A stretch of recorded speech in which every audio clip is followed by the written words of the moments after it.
Hello and welcome to MFK tutorials. आज के इस वीडियो लेक्चर में हम क्लास 9th एनसीईआरटी मैथ के इंट्रोडक्शन 1.2 को डिस्कस करने वाले हैं, जिसमें हम लोग देखेंगे कि हमारा रेशनल नंबर और इरेशनल नंबर को हम लोग रियल लाइन पे कैसे रिप्रेजेंट कर सकते हैं। ठीक है, बेसिकली जो सिखाया जाता है, मोस्टली जो सिखाया जाता है वो इरेशनल नंबर को रियल लाइन पर ड्रा करना। ठीक है, हम लोग यहाँ पर रेशनल नंबर को भी रियल लाइन पर कैसे ड्रा करते हैं वो दिखाएंगे। ठीक है, चलिए देखते हैं। जैसे आपको पता है, हम लोग किसी भी नंबर को इस तरीके से रिप्रेजेंट करते हैं, 0 1 2 3 पॉजिटिव वाला इस side, S one positive infinity, -1 -2 -3 S one negative का इन्फिनिटी। ठीक है, हम इन सारे नंबर को रियल लाइन पर ऐसे जो है रिप्रेजेंट कर सकते हैं। ठीक है, कर सकते हैं, लेकिन अब हम बात करेंगे कि रेशनल नंबर को कैसे रिप्रेजेंट करेंगे। ठीक है, सपोज करो हमारे पास कोई नंबर रेशनल नंबर है 5/2। ठीक है, इसको रियल लाइन पर कैसे रिप्रेजेंट करना है ये हम देखेंगे। 5/2 को हम इंटीग्रल और फ्रैक्शन पार्ट के में डिवाइड कर सकते हैं। कैसे, देखो 5/2 को हम लिख सकते हैं, ठीक है, 2 टू ज़ा 4, ठीक है, 1/5। ठीक है, ठीक, 2 टू ज़ा 4 + 1/5 कर सकते हैं कि नहीं। जो ये हमारा पार्ट है इसको हम लोग बोलते हैं इंटीग्रल पार्ट। ठीक है, इसको बोलते हैं इंटीग्रल पार्ट। और जो ये वाला पार्ट है, ठीक है, ये वाला, इसको हम लोग बोलते हैं फ्रैक्शनल पार्ट। ठीक है, इसको हम लोग क्या बोलेंगे, फ्रैक्शनल पार्ट। इतनी बात समझ में आती है? बिल्कुल आनी भी चाहिए। पहले इतना करने के बाद अब जो हमारा नंबर है, ठीक है, यहाँ से देखिए 0 1 2 1 एंड 2, यहाँ देखिए 2 तक यहाँ आया, तो 2 तो यहाँ तो रहेगा ही रहेगा। अब 2 में कितना ऐड है, 1/2 ऐड है। ठीक है, 2 के बाद आता है 3 भी। ठीक है, अब देखिए इसके 1 के कितने पार्ट हैं, 2 पार्ट है। ये पूरा 1 यूनिट तो है, इसके कितने पार्ट हैं, 2 पार्ट हैं। ठीक है, ये 2 पार्ट हैं, तो इसको 2 पार्ट कर लो, ये हो जाएगा 1 पार्ट एंड ये 2 पार्ट। ठीक है, तो इसका यहाँ पर जो रिप्रेजेंटेशन हो जाएगा, ये हो जाएगा 2 + 1/3, यानी कि 5/2 जो आपका आएगा यहाँ पर आएगा। ठीक है, बात क्लियर? ठीक, इसके हम लोगों ने 1 और 2 पार्ट कर लिए। उसके बाद ये देखो 2 में से कितना लेना है, हमें 1 लेना है, तो हमने यहाँ से 1 ले लिया। ठीक है, ऐसे अगर मैं बात करूँ 7/2 को रिप्रेजेंट करना है, यहाँ पर बात करूँ तो 7/2 को हम लोग क्या कर सकते हैं, 7/3 ले लूँ मैं अगर 7/3, तो 7/3 इसको फ्रैक्शनल पार्ट और इंटीग्रल पार्ट के फॉर्म में कर लो। अच्छा देखो कैसे करते हैं, ऐसे करते हैं। ठीक है, 3 2 ज़ा 6, ठीक है, 1, तो कितना आ जाएगा, 3 2 ज़ा 6, 2 + 1/3। ठीक है, 3 2 ज़ा 6, 6 और 1 7/3, ये आ गया। ये फ्रैक्शनल पार्ट, ये आपका इंटीग्रल पार्ट है, ये आपका फ्रैक्शनल पार्ट है। चलिए देख लेते हैं, तो 0 1 2 3 4 ऐसे यहाँ तक आ गए। अब देखिए यहाँ से कितना, 2। ठीक है, अब 2 के बाद जा रहा है 1 के कितने पार्ट करने में, 3 पार्ट। देखिए 1 2 एंड 3 पार्ट हो गए, तो 3 में से हमें कौन सा लेना, कितना लेना है, 1, है ना। तो ये आपका ये आ जाएगा, जो यहाँ पर ये आएगा, ये वाला हमारा मिल जाएगा 7/3। ठीक है, और यहाँ से आपका मिल गया ये वाला जो नंबर था 5/2। ठीक है, तो इस तरीके से हम लोग रिप्रेजेंट कर सकते हैं रेशनल नंबर को इस रियल लाइन पर। ठीक है, ये तो आपका 2 था, ये 5/2, यहाँ से 2 था 7/3। ऐसे नेगेटिव वाला आएगा तो नेगेटिव वाला भी कर लेंगे, जैसे यहाँ पर आएंगे, इधर घूम जाएंगे, जैसे यहाँ सपोज करो 7/3 नेगेटिव का होता तो हम यहाँ कर लेते, इस तरीके से पार्ट डिवाइड कर लेते, नेगेटिव की तरफ मूव कर लेते। ठीक है, चलिए एक और बात कर लेते हैं, एक और हम लोग ड्रा कर लेते हैं, 12/5। ठीक है, 12/5 को जब ड्रा करने के लिए जाएंगे तो ये हो जाएगा 2 + 2/5। ठीक है, इतना हो जाएगा। अब देखिए ड्रा कर लीजिए, 0 1 2 3। ठीक है, अब देखिए 2 तो यहाँ आएगा ही आएगा, अब देखिए हमको कितने पार्ट करने हैं इसके, 5 पार्ट करने हैं ना, 1 part, 2 part, 3 part, 4 part, 1 2 3 4 and 5 part. अब 5 में से कितना लेना, 2 लेना है, तो 1 2 ये जो आपका आ जाएगा, ये वाला जो नंबर आ जाएगा ये आपका आ जाएगा 12/5। ठीक है, ये पूरा ये रिप्रेजेंट किया 2 + 2/5, और 2 + 2/5 कितने के इक्वल है, 12/5 के इक्वल है। बात समझ में आती है? कुछ नहीं करना है, पहले इंटीग्रल पार्ट प्लस जो है फ्रैक्शनल पार्ट दोनों में डिवाइड करेंगे, फिर इस तरीके से कितने पार्ट में डिवाइड हो रहा है उसको हम लोग कर लेंगे। चलिए एक आप खुद करके दिखाइए 13/7, इसका करके दिखाइए, 13/7 के लिए करके दिखाएं। ठीक है, कैसे हो जाएगा इसका, कैसे करेंगे 13/7 का, चलिए करिए। हाँ देखिए, वीडियो को पॉज करके करिए, आ गया, देखिए कैसे किया होगा आप लोगों ने। पहले क्या किया होगा, इसको किया होगा इस तरीके से। ठीक है, तो ये हो जाएगा 13 इस तरीके से आप लोगों ने किया होगा यहाँ पर। ठीक है, 2 बार तो जाएगा नहीं, ठीक है, 6 आएगा, यानी कि हम इसको लिख सकते हैं 1 + 6/12। ठीक है, 7।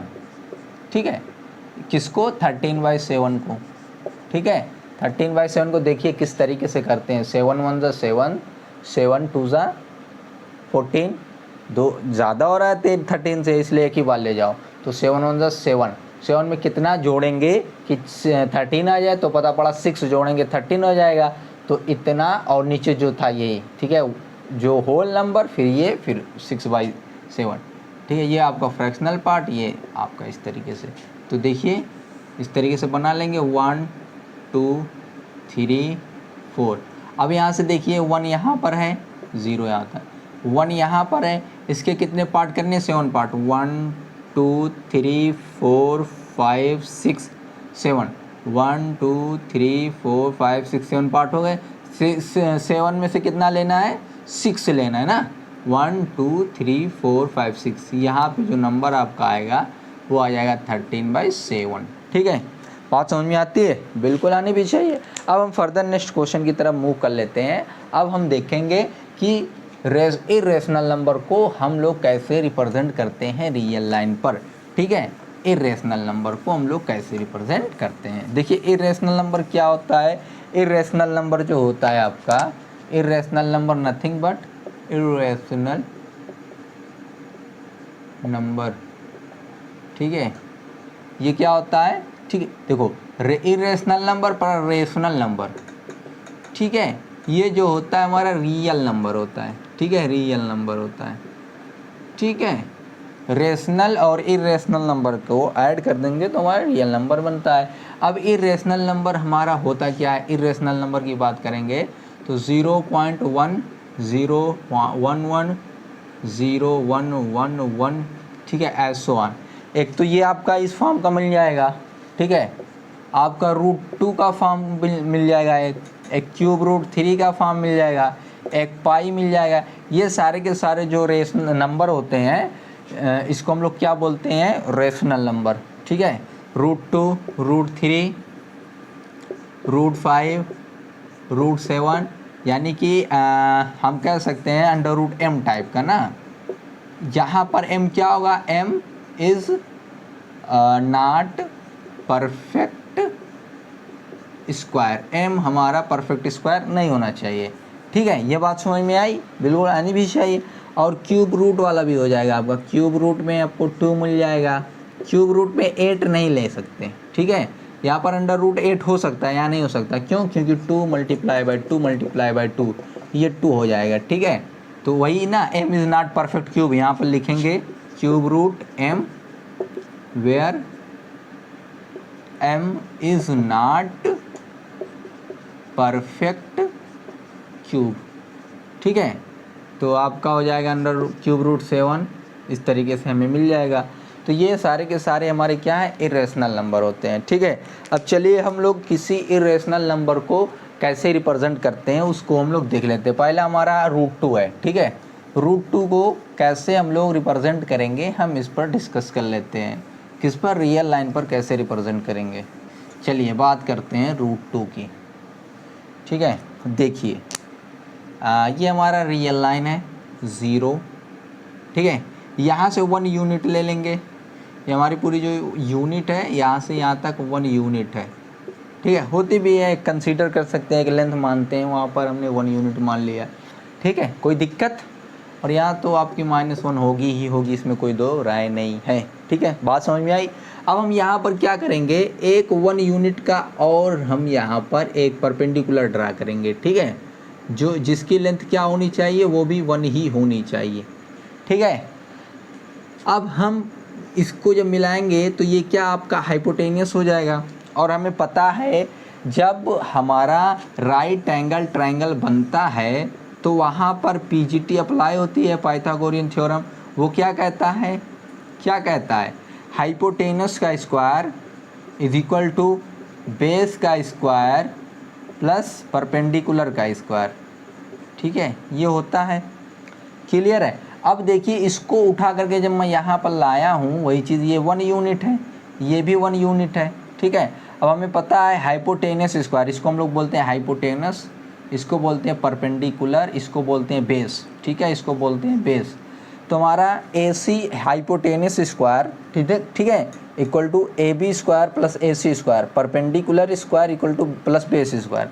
तो यहाँ से देखिए ये भी 1 का स्क्वायर है, ये भी 1 का स्क्वायर है, तो ये AC स्क्वायर, ठीक है। तो AC इज इक्वल टू यहाँ पर अंडर रूट 1 + 1 हो जाएगा, स्क्वायर जाएगा अंडर रूट बनाएगा, तो AC इक्वल टू √2, यानी कि हमने √2 को रिप्रेजेंट कर दिया। अभी √2 को रिप्रेजेंट नहीं किया है ना, √2 ये लेंथ हमें पता पड़ गई, लेकिन ये तो 1 है, √2 इस पर तो आया नहीं ना, ये तो ऊपर कहीं जा रहा है। अब हमें पता है कि अगर मैं इसको आर्क मान लूँ और यहाँ पर जो आपका गोला प्रकार होता है यहाँ पर रख करके एक इसी लेंथ का एक सर्कल बना देंगे, तो जहाँ पर ये आएगा, ठीक है, ये पूरी जो सर्किल होती है, इस तरीके से अगर मैं 1 यूनिट का सर्कल बनाऊँ तो रेडियस एवरीवेयर इज सेम, ठीक है। तो यहाँ तक जो हमारा ये आ गया, ये जो आ गया, यही होता है √2। क्यों ये √2 होगा, क्योंकि यही वाली लेंथ तो यहाँ घूम करके आई है, ये √2 है, तो यहाँ से घूम कर यहाँ आई है, तो ये √2 हो जाएगी। बात क्लियर है, बताइए, नहीं समझा, फिर से समझिए। हम क्या करेंगे, हम सबसे पहले रियल लाइन ड्रा कर लेंगे 0 1 यूनिट के लेंथ पर, ठीक है। अब यहाँ से एक परपेंडिकुलर ड्रा करेंगे, ये भी 1 यूनिट का ही होगा, जिसकी लेंथ वो भी 1 यूनिट होगी। अब यहाँ पर इसको मिलाएंगे तो ये तो एक क्या कहते हैं, राइट एंगल ट्रायंगल बन गया। जब राइट एंगल ट्रायंगल बन गया, हमें पता है ये भी 1 है, ये भी 1 है, इसमें पीजीटी अप्लाई करो तो ये क्या कहता है, hypotenuse square plus base square plus perpendicular square, ठीक है। और देखिए हाइपोटेनस हमें नहीं पता है, लेकिन बेस और परपेंडिकुलर पता है, ये भी 1 है, ये भी 1 है, ठीक है। 1 square plus 1 square equal to क्या हो जाएगा, अंडर रूट 2, ठीक है। तो ये अंडर रूट 2 हो गया, जो हमें पता पड़ गया, ये अंडर रूट 2 हो गया। अब यहाँ से हम गोला प्रकार की हेल्प से एक लेंथ लगा देंगे, यही हमारा क्या हो जाएगा, √2 हो जाएगा, ठीक है। बात समझ में आती है, बिल्कुल आनी भी चाहिए। अब हम अगर, ठीक है, ये तो हमको √2 कैसे रिप्रेजेंट करना है रियल लाइन पर, ये हमने दिखा दिया, ठीक है। अब अगर हमें √3 रिप्रेजेंट करना है सर, तो कैसे करेंगे, सो सिंपल, ठीक है। जब हमें कभी भी √m रिप्रेजेंट करना है, ठीक है, व्हेन, ठीक है, we locate √m on real line, है ना, when we locate √m on real line, then, important बात बता रहे हैं, देन लोकेट √m-1। अच्छा सर ये क्या बता दिए, कुछ नहीं, देखिए सो सिंपल, ये भी बात बहुत सिंपल सी बात है, कुछ नहीं है। देखिए इसको हम इरेज कर रहे हैं, हमें अगर √m ड्रा करना है ना, तो हम √m-m ड्रा कर लेंगे, है ना। अब हम बात कर रहे हैं √3 ड्रा करने की, तो हम क्या करेंगे, सबसे पहले √3 ड्रा करना है, तो हम √3 ड्रा करने से पहले, है ना, when we locate √m on real line, then locate √m-1, ठीक है। ये पूरा एक लाइन में स्टेटमेंट है, √m-1, √3 रिप्रेजेंट करने के लिए जा रहे हैं, ठीक है। तो हम क्या करेंगे, √m-1 यानी कि √3 - 2 जो है रिप्रेजेंट करेंगे, यानी कि √2 रिप्रेजेंट करेंगे, ठीक है। अब देखिए हम लोगों ने √3 के लिए जा रहे थे, ठीक है, हमें √3, हमने कहा √3 रिप्रेजेंट करिए रियल लाइन पे, तो हमने एक फार्मूला दे दिया है, एक आप लोगों को अस्त्र दे दिया है और बता दिया है कि अगर आपको √m रिप्रेजेंट करना है रियल लाइन पर तो √m-1 रिप्रेजेंट कीजिए, ठीक है। तो हम कह रहे हैं अब आंसर दे रहे हैं इसी बेस पर, क्वेश्चन दे रहे हैं इसी बेस पर कि √3 रिप्रेजेंट कीजिए। तो √3 रिप्रेजेंट करने से पहले हम √3-1 रिप्रेजेंट करेंगे, ठीक है। अब देखिए यहाँ पर √3 रिप्रेजेंट करना है तो √3-1 मीन्स √2 रिप्रेजेंट करेंगे, है ना। तो देखिए √2 आप लोगों ने रिप्रेजेंट कर लिया यहाँ तक, ठीक है। तो हम शुरुआत से ये पूरा काम करेंगे, ठीक है, शुरुआत से ये पूरा काम करेंगे। 1 यूनिट लेंथ लेंगे, परपेंडिकुलर ड्रा करेंगे, यहाँ से ये बनाएंगे, ये भी 1 हो जाएगा, पीजीटी अप्लाई करेंगे, ठीक है। पीजीटी यही तो होती है AC², हम ये वाली बात यहाँ पर लिख दे रहे हैं, इक्वल टू या O, A इसको मान लो, B मान लो, ठीक है। तो OB², इसको OB कहो, OB² is equal to OA² plus AB², ठीक है, इज इक्वल टू OA क्या है 1², AB क्या है 1², इज इक्वल टू 1 + 1, ये आ गया OB इज इक्वल टू √2, ठीक है। OB इज इक्वल टू √2, ये वाली बात हमने यहाँ पर लिख दी थी। अब देखिए ये OAB है, ठीक है, और हम लोगों ने यहाँ से ये √2 रिप्रेजेंट कर लिया था ना, ये √2 निकल करके आया था, यहाँ से ये पूरी बात थी, ठीक है, √2 यहाँ से यहाँ तक आया था, ठीक है, इतना बात कर लिया था। अब हम √3 के लिए जा रहे हैं तो इतना काम पूरा करेंगे, है ना। √3 रिप्रेजेंट करना है तो √3-1 रिप्रेजेंट करना पड़ेगा, ये हमने बताया, ठीक है। अब देखिए √2, ठीक है, अब √2 यहाँ तक हो गया आपका, ठीक है। अब हमें लेकिन √2 नहीं √3 के लिए जाना है, तो देख लीजिए यहाँ से यहाँ तक जो आपका है लेंथ, ये पूरा, ठीक है, यहाँ तक, ठीक है, ये तो 1 है, यहाँ 1 कहीं पीछे छूट जाएगा, यहाँ पर जो आएगा ये √2 है, और ये 1 लेंथ आप फिर कंसीडर कर लेंगे, क्या 1 कंसीडर कर लेंगे, इसको यहाँ तक मिलाएंगे, ठीक है, इसको यहाँ से मिलाएंगे पूरा इस तरीके से। अब देखिए ये √2 है पूरा, ये लेंथ पूरी √2 है, ठीक है, यहाँ से यहाँ तक √2 है, और ये 1 है, ठीक है, ये O था, ये A था, और यहाँ पर सपोज करिए ये C पर कट कर दिया, तो ये वाला पॉइंट C मान लेंगे, इसको B मान लेंगे, ठीक है, ये वाला पॉइंट, ठीक। अब यहाँ पर लगाओ, इसके लिए लगाओ क्या, पीजीटी अप्लाई करो, तो क्या हो जाएगा आपका OB² is equal to OB² यानी कि hypotenuse square is equal to OC² plus BC² perpendicular का स्क्वायर, ठीक है। OC आपका क्या है √2 का स्क्वायर, √2 का स्क्वायर प्लस BC क्या है 1 है, 1 का स्क्वायर, ठीक है।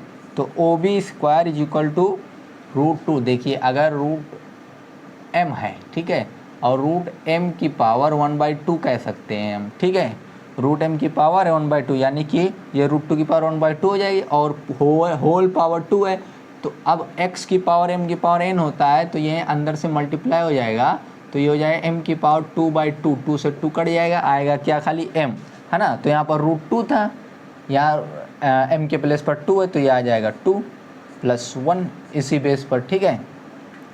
तो OB इज इक्वल टू क्या आ जाएगा आपका √3, ठीक है, 2 और 1 3 और ये स्क्वायर बना है, यानी कि OB इज इक्वल टू क्या आ गया आपका √3, ये आपकी जो वैल्यू आ गई ये आ गई √3, है ना, √3 आ गई। अब हमें पता है जब ये √3 मिल गई, अब यहाँ पर गोला प्रकार रख करके इस तरीके से इस तरीके से एक चाप एक आर्क लगा देंगे, इस लेंथ का आर्क हम बना देंगे, ठीक है। तो यहाँ तक हमें √2 मिला था, ये पूरा जो ये √3 है, ये √3 है। जब इस तरीके से सर्कल बनाओगे तो आपको पता है सर्कल का जो रेडियस होता है एवरीवेयर इज सेम, ठीक है, यहाँ भी वही लेंथ, यहाँ भी वही लेंथ, यहाँ भी वही लेंथ, तो ये पूरा क्या हो जाएगा आपका √3 हो जाएगा, ठीक है। आई होप आप लोगों को किस तरीके से रिप्रेजेंट करना है रियल लाइन पर इरेशनल नंबर को आपको क्लियर हो गया है। आपका √2 जो था ये भी इरेशनल था, √3 जो आपको था ये भी इरेशनल नंबर ही था। ठीक है, बात क्लियर है। चलिए फर्दर अब हम बात करते हैं √5 को कैसे ड्रा करेंगे। एक और छोटा सा एक ट्रिक बताएंगे जिससे हम आप आसानी से √5, √6, √7 किसी भी नंबर को आप आसानी से ड्रा कर सकते हैं। ठीक है, अभी जस्ट बताते हैं।